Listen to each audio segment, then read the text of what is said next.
Good morning, Delaware. It is a beautiful summer morning this morning.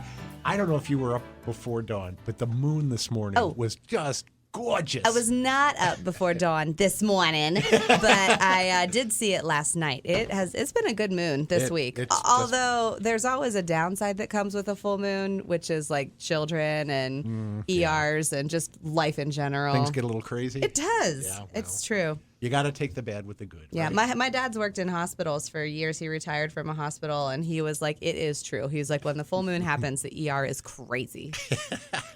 Well, our guest this morning is James Gonzales, who's a senior account executive with Midwest Tape and Hoopla. Hoopla. Yeah, hoopla. So I'm not sure if he's on. He's on. Okay. Good morning, James. How are you doing? Hey.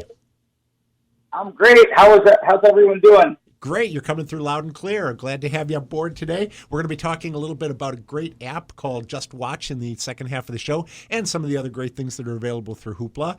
But first, say hello to Gage Tellis, who is behind the board. Good morning. And I regret missing the full moon. Even though I'm a space guy, I just didn't wake up in time. Well, I think today is the day. I mean, it was like a super moon last night and it had like the orange hue to it, but hopefully you can still catch it tonight. Hopefully it's a clear night. So anyway, Nicole, what you reading, binging on, listening to, whatever? I have not. Why am I doing a New Jersey accent? Because the Matthews lady. Because we listen to the Chrysler Dodge Matthews. Sorry. I'll go back to being Midwestern. Right. Okay, or work on your Russian accent. We'll talk about that later. Get the moose and squirrel. Sorry. I haven't accomplished anything in like my grown-up reading world lately, but I'm working on one, and I should have one ready for next week. My daughter, though, has been eating up a series called The Bad Guys, and my memory stinks, and I can't remember if I talked about this before or not. But the book is called The Bad Guys. It's a series. It's a graphic novel. It reads really fast. Like my daughter, I would say, is an average reader going into second grade, and she picked up one of these and had it read within an hour. Now, do I trust that she read all of the words? Not necessarily. Did she probably infer a lot from the pictures? Absolutely. But that's okay because she's still getting the story and she's figuring it out. The Bad Guys is by Blabey. And he writes the general concept is you have, and it sounds like a punchline to a joke or a setup to a joke. We've got a wolf, a piranha, a tarantula, a shark, and a snake. And are you talking about the U.S. Congress? They all have been, given the title of bad guy in their life, and they've kind of just went ahead and lived up to that. Well, I guess everybody always sees us as bad guys. We're going to be bad guys. Everyone's afraid of us wherever we go, so why not give them a reason to be afraid of us? There you go. So they're their own little merry troop, and they decide to do lots of, they do lots of cons, they do lots of robbings, everything like that. They always have they have little gigs of little things that they're trying to steal along the way, but their big gig is like, we're going to steal like the crystal, the dolphin crystal or something, just all these different things. Sure. Super cute books, really, really readable. If it sounds familiar, it's because a movie came out with the bad guys in it this summer, and it was really cute, like super, super cute. It follows the first 4 books in the Bad Guys series, and I asked my daughters, okay, can you tell me what happened in that movie? Because there are a lot of twists. And I think between my 4-year-old and my 7-year-old, they said, okay, so there were bad guys, and then they wanted to be good guys. And so a good guy was teaching them how to be good guys. But then it turned out that the good guy was a bad guy, and the bad guys weren't really good guys because then they became bad guys again. But then there was a good mayor who might have been a bad guy, and in the end, I think they're good. This is like Dirty Rotten Scoundrels for the preschool set. It was hilarious. That gray area is really difficult. Like morality is a really difficult concept for 4- and 7-year-olds. So the library has and for adults a lot of the time too. And so the library, we have We have the Bad Guys books. You can request them and get them hard copy. You can check them out on digital copy. I did look, James, to see if they're on Hoopla, and they might not just be in our library subscription because I couldn't find them in our Hoopla subscription. But we do have, and then also if you want to see the movie right now. It's not released on DVD yet. You can watch it if you have Peacock Plus for free, or Peacock Premium. You can watch it, or you can buy it from the other. You can rent it from the other streaming services. So I imagine it will be on DVD very, very soon. The movie stars people like Sam Rockwell as the voice of the wolf, Mark Maron as the snake, Aquafina as the tarantula, and the beloved Craig Robinson, who I love, is the shark. Anthony Ramos is the voice of the piranha. So it's a very fun series. Sounds like a good cast, too. Yeah. Uh-huh. Great. So, James, I'm told that you have something you wanted to talk about. Yeah. First I want to thank you for having me on. I really appreciate getting the opportunity to speak. And, so when it comes to my book interests, I guess they're kind of all over the map depending on my mood. Currently right now I'm doing, some adulting and listening to a book about investing, which, obviously has some practical implications in my life. But the last book I finished listening to was called The House of Gucci by Sara Forden. Oh, yeah. So, just a little tidbit about myself. All my life, I've really been interested in a lot of nonfiction content, whether it be, watching sports biographies. I really like documentaries, you name it. So last month, I was traveling to Indiana for work and needed to pick up an audiobook for my drive. And so I was browsing the popular biography collection on Hoopla, and I stumbled upon the House of Gucci book. And so, how I kind of selected this book, after I saw it, I was looking at the synopsis of it, but then I saw that it was, made into a major motion picture, similarly to kind of how what you shared, Nicole, that, that book was made into a picture as well. But this one is directed by Ridley Scott, and I've always loved Ridley Scott movies, but it also stars Lady Gaga in it, so that kind of just sold me on the book and listening to it. But the book is about the Gucci family, their brand and their dynasty, and it really starts and concludes by the telling of the 1995 murder of Mauricio Gucci, who's heir to the Gucci family dynasty. And it's really a story that takes a lot of twists and turns, where it involves murder, madness, glamour, greed, and all types of family drama, where there's a bunch of backstabbing and leverage within their business. But the book really kind of intrigued me because I got to see the rise of Gucci, the near fall, and the subsequent resurgence as a family dynasty. But funny enough, I was able to relate it to, I guess, my childhood days, when I was maybe being forced to watch a soap opera or a telenovela with my grandma or abuelita or mom. So, if you're into those types of shows or reality TV, especially that's big nowadays, this story pretty much plays out much like a reality TV show and would be right up, your alley to read that. Funny enough as well, my curiosity after reading the book didn't just stop. I ended up watching the movie on Amazon Prime, and just like we're going to talk later on, I ended up finding it on Just Watch, and much like most of the book to film kind of movies, at least in my mind, it definitely didn't live up to the hype of the book, and I was just being really critical of, hey, this wasn't in the book, and this is in the movie, or it was not the same sort of thing. So, that was what I recently listened to. Well, great. That's House of Gucci's. I also saw the movie. I have not read the book, and was really impressed with Lady Gaga. Way better. Yeah. So, okay, I'll have to try to check out the book, too. Thanks, James. All right, so my book isn't one that not the kind of thing I usually read, but I was looking at the New York Times a couple of days ago, and in passing, it mentioned this book called Joan is Okay.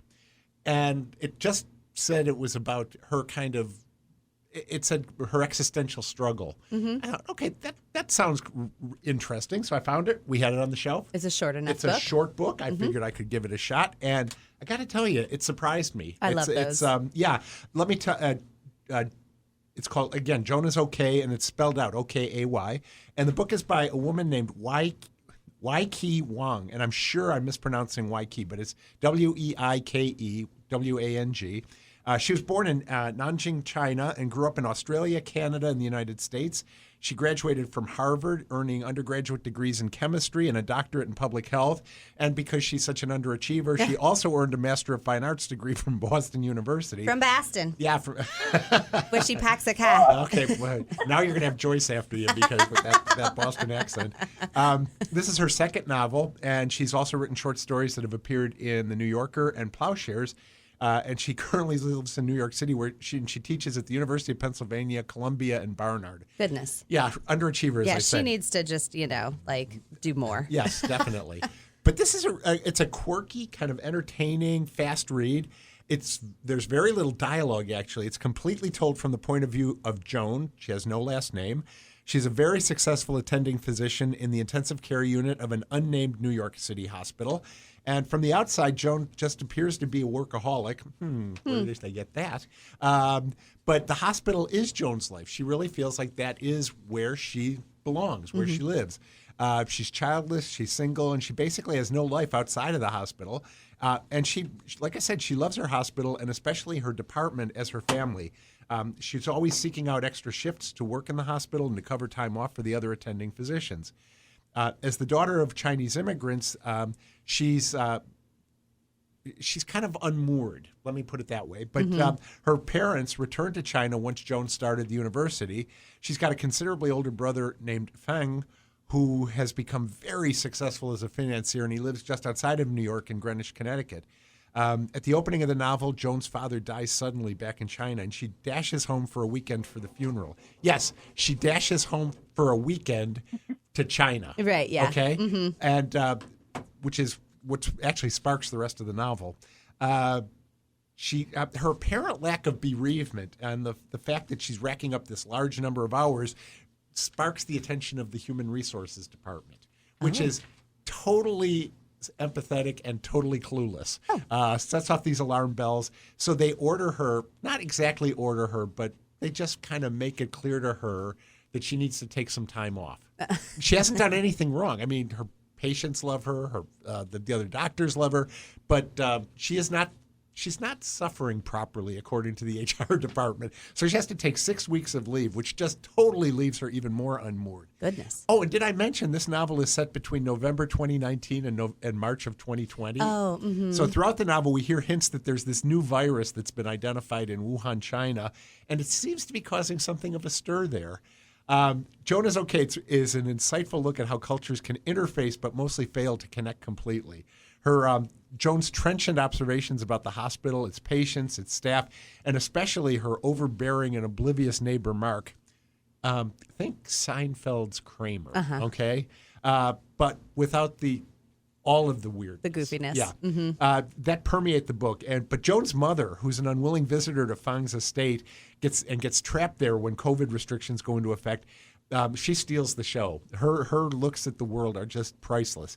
So this is also the first novel I've read that deals with the pandemic, and it reminds us of how the tsunami built slowly over a period of months until it overwhelmed almost everything. For that alone, it's worth reading. But it's a very entertaining novel. Like I say, very short, quick read, but I recommend it highly. It's called Joan is Okay by Weike Wang. It's available in all of our branches, so I didn't bother to check if there's an e-version available. It's not on Hoopla, but it is on Libby. Okay, so there is an e-version. I'm sorry, available James. as well. I keep trying to give you an extra push there, but Okay, Yeah. so we will be back with James Gonzales from Hoopla in just a couple of minutes, so stay tuned. And speaking of the Friends of the Library, let's talk about the big book sale that's coming up this weekend at the Delaware Library. We have a book and media sale. The books will be in the garage. The media, that's DVDs, recorded books, and CDs will be in the community room in the building, and that's from 5 to 8 tonight and 9 to I want to say 3 tomorrow. Yeah, I want to say 3. Yes, I think it is 3. Yes, 3 o'clock. That's what it says right there. So make sure you stop by. Great bargains. The books will be at the usual price per bag. The media stuff sells for $1 per title. So it's the best deal in town. A great deal. So anyway, we're welcoming James Gonzales, the senior account executive for Midwest Tapes and Hoopla. So welcome to the show, James. Hello. So yes, we're tell us a little bit about your business. Tell us a little bit about the Just Watch app and kind of take it from there. I know Molly met you at a library conference a couple of months ago and got you hooked in for the show here. So we really appreciate you taking the time to talk to us. Yeah. So Midwest Tape and Hoopla has been around close to 30 years now. I think it's 30 years plus. Our owner who started the company started with a video music or like a video store called Sights and Sounds. And he ended up expanding into the library space after he was talking with someone about libraries and the demand for VHS tapes. So he, back in the day, he would go in a van and would travel from library to library selling used VHS tapes. And obviously, it morphed from a business that was, like a mom and pop sort of shop to, we're close to, I think, just south of 400 employees. Wow. Worldwide now. Goodness. And so, yeah, it's morphed into just, selling used VHS. And we've obviously, followed along with, VHS to DVDs, to audiobook CDs, to music, to Blu-rays. And then, obviously in the, 2012, 2013 is when we launched Hoopla, which is our digital arm. Mm-hmm. And so that's where we've really expanded. And, Hoopla offers, instantaneous access to 1.2 million titles across a wide variety of formats. So, we're talking book content, whether it be audiobooks, ebooks, graphic novels or comics, music, movies and television. And then we recently added a seventh format, which we call Binge Pass. Oh, mm-hmm. Tell us more about that. That is a new one, right? That's exciting. Yeah.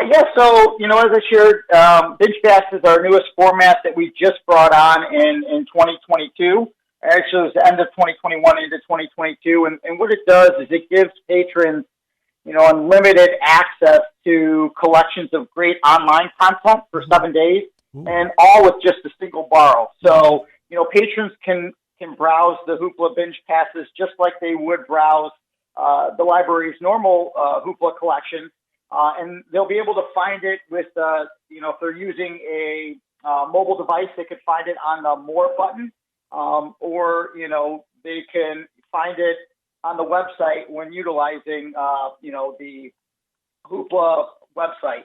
Right now, we're up to 4 binge passes, and so, we're talking Hoopla magazines, great courses, video content, Curiosity Stream video content, which is Discovery Channel's, streaming sort of service. And then we recently added a children's interactive, content called Hellosaurus, which, has like popular titles like The Wiggles or Love Diana.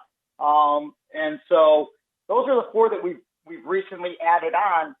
But the ultimate sort of goal is to expand that sort of binge pass offering to include a wide variety of content providers.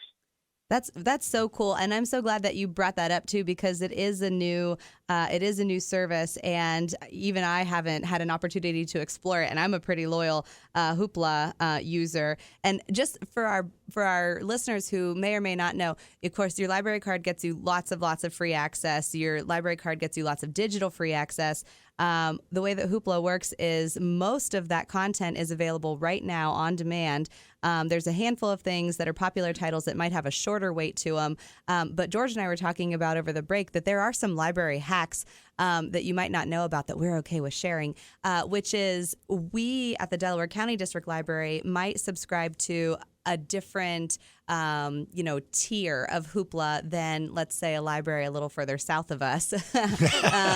And you can figure out who that is. And if you have a card at both the Delaware County District Library and the other library, then you can use both. Honestly, you can input your card and see, well, does Delaware Library's collection have it? No. Okay. Does the other one's library collection have it? Yes. Okay, then I'll go ahead and I'll borrow it from that. And we don't care. It's fine. So when I was mentioning earlier that like our collection doesn't have the bad guys, maybe Columbus's does. Right. Mm-hmm. So tell us a little bit about Just Watch. That's a really interesting app, and I'm not sure if that's actually your product or if you just made us aware of it. Mm-hmm. Yeah, so it actually isn't our product. It's a website, and the website's justwatch.com. That's actually where you can easily and I guess, efficiently and quickly find, movies and television series. And so when I met with Molly at ALA, she was talking about, how she loves using her Roku device. So, accessibility to patrons is extremely important to Hoopla. Mm-hmm. We support close to 3,000 different devices. Mm-hmm. And so I'm talking Android, iOS. Even, with your TV, if you have, Molly really loved using a Roku, mm-hmm. Or I use a Fire Stick, mm-hmm. or maybe your Apple or Android TV or Chromecast. It's all, compatible with Hoopla, and it's even compatible in your car. Some of the newer enhancements for accessibility, we recently got Apple CarPlay and mm-hmm. Android Auto. Mm-hmm. But with the various streaming services out there, like I said, it's kind of hard to know where to find movies and streaming shows. So, Just Watch, I don't know how we got connected with Just Watch or how they decided that they would, in the search engine, if you're searching for a title, a movie or a show, that Hoopla would generate in that search engine. And so, if you're searching for The House of Gucci or, I similarly to you, Nicole, I have 3 young kids, right? 5 and younger. And so if I'm wanting to watch the Sesame Street, I can just search in Sesame Street. And, it'll pop up. And if I select a title, one of the things that it's really neat about Just Watch is that Hoopla will actually generate in there. The logo will be there. You click on that logo, it will take you directly into the Hoopla website or the app, whichever you're using. That's fantastic. It really is. And it's a really, really easy to use app. You can anytime George and I even, if you're listening to Off the Shelf on WDLR, you can, and we mentioned something. If it's a media, you can go to, because I had one title that I was going to talk about today called The Morning Show, and it's going into its 3rd season. And I looked on Just Watch to see, where other people can watch it, because, it depends. Oh, do I have a Peacock Premium? Do I have Apple Plus? Do I have all these other things? And that one is only available on Apple TV. And I was like, well, I'm not going to talk about it because it's pretty inaccessible for anyone who doesn't have that. But you can tell the app, I have a Canopy account, I have a Hoopla account, I have a this and that account, and it'll say, look, it's free on your streaming services. So that's a great option. So we really appreciate you taking the time to talk with us this morning, James. And Hoopla's been a great service. I also have to say your recommender service is really good, because frequently I found titles in there that I'd never heard of. I read a lot of motion picture, TV biographies, and it's recommended stuff that I never knew was available, like Basil Rathbone's autobiography that I didn't even know existed, and that was available through Hoopla. So I really appreciate finding some obscure things like that as well. So great librarians behind the scenes curating work. Obviously, yes. Mm-hmm. So thanks very much for being here. We really do appreciate it. We've got it's not a lot going on in the library this week, but we do want to, again, mention the bargain book sale tonight and tomorrow, Delaware Library, 5 to 8 tonight, and 9 to 3 tomorrow. What else have we got going on? Well, we mentioned last week when we had Melissa on the show that the Tween Art Explorers will be gathering on Monday night at 6:30. You don't have to register, but we like it if you do. It helps us give you information before you go. What they're doing is origami, like little woodland critters, and They're going to add that to their fairy garden. And I did stop by this past Monday to see the fairy garden at the Orange Imagination Garden. Oh my gosh, it's amazing. It's so cute. They have put so much work into them. They have lacquered all of their fairy houses, and so they are, I think, officially displayed in the garden now. So you will be able to see them. We have a library board meeting on Tuesday night at 5 o'clock at the Delaware Library. That's, of course, open to the public, as they always are. And we have a program on Wednesday night, a little more serious one, on understanding Alzheimer's and dementia. That's from 6:30 to 7:30. We do ask people to register in advance for that if they can, but if you just show up, we probably won't throw you out. Yeah, it's at the Orange Branch at 6:30, and it's presented by our friends from the Alzheimer's Association, and they do a great job. They're also going to be talking probably about 2 of their walks that they have coming up, one in downtown Delaware and one in downtown Columbus, depending on where you are closest to. Great. So thank you very much, Nicole. Always a pleasure. James, thank you very much for being here. James Gonzales with Midwest Tapes and Hoopla. Thanks for having me. We really appreciate it. Gage, as always, great job behind the board. Thank you. And we will see you in the stacks.